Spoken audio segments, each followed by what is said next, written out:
Irmãos e irmãs, um bom dia. Sejam todos bem-vindos à nossa leitura e reflexão do dia, hoje na quarta-feira da 28ª semana do Tempo Comum, dia 14 de outubro. A primeira leitura proposta para a nossa reflexão é a do capítulo 5º da Carta aos Gálatas, versículos 18 a 25. Irmãos, se sois conduzidos pelo Espírito, então não estais sob o jugo da lei.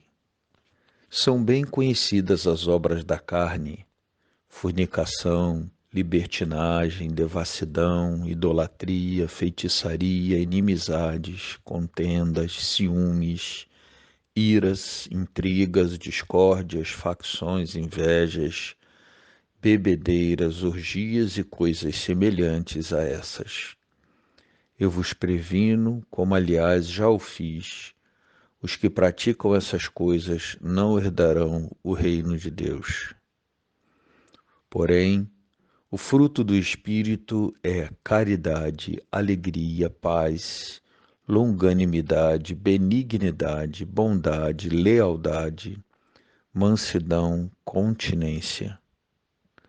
Contra essas coisas não existe lei. Os que pertencem a Jesus Cristo crucificaram a carne com suas paixões e seus maus desejos. Se vivemos pelo Espírito, procedamos também segundo o Espírito corretamente. Palavra do Senhor. Responderemos a este texto com o Salmo 1. Senhor, quem vos seguir terá a luz da vida. Feliz é todo aquele que não anda conforme os conselhos dos perversos, que não entra no caminho dos malvados, nem junto aos zombadores vai sentar-se, mas encontra seu prazer na lei de Deus e a medita dia e noite sem cessar. Eis que ele é semelhante a uma árvore que à beira da torrente está plantada. Ela sempre dá seus frutos a seu tempo, e jamais as suas folhas vão murchar. Eis que tudo o que ele faz vai prosperar. Mas bem outra é a sorte dos perversos, ao contrário, são iguais à palha seca, espalhada e dispersada pelo vento.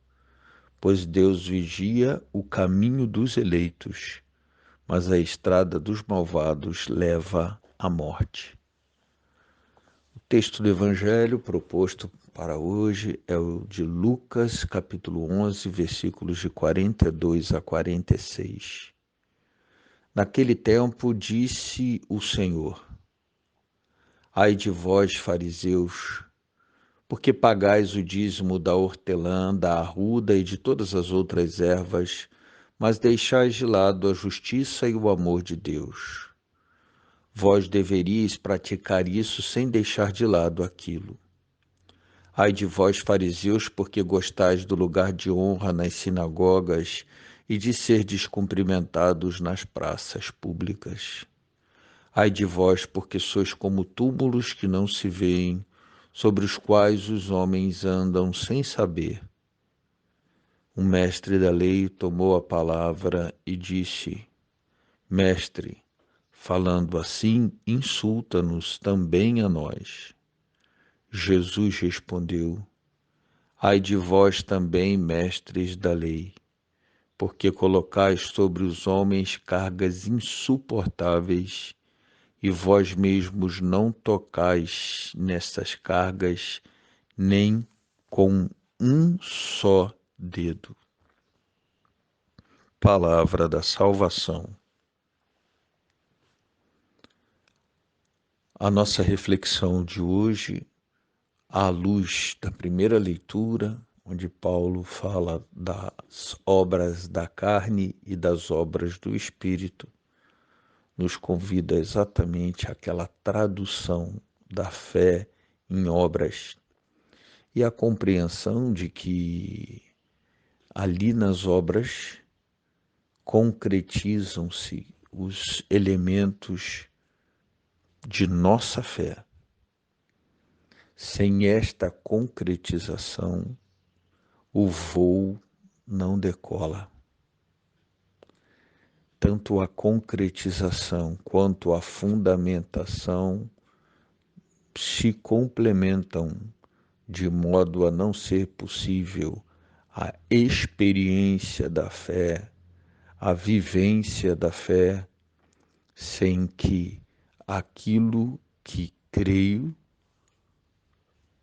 torne-se também aquilo que vivo.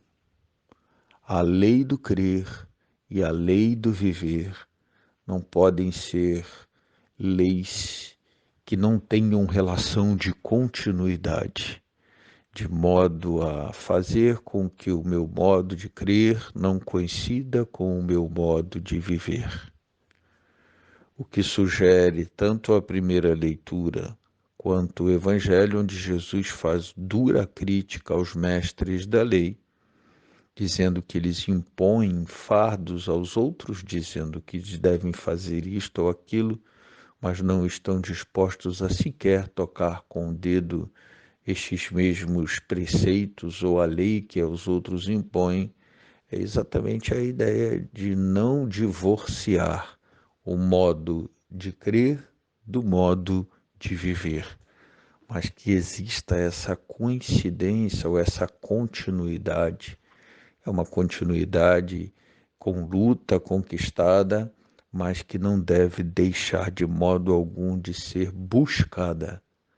A continuidade entre modus orandi ou modus credendi, a maneira como a gente ora e a maneira como a gente crê, e o modus vivendi, que é exatamente a maneira como a gente vive e concretiza aquilo que ora e crê. Um dia abençoado para todos.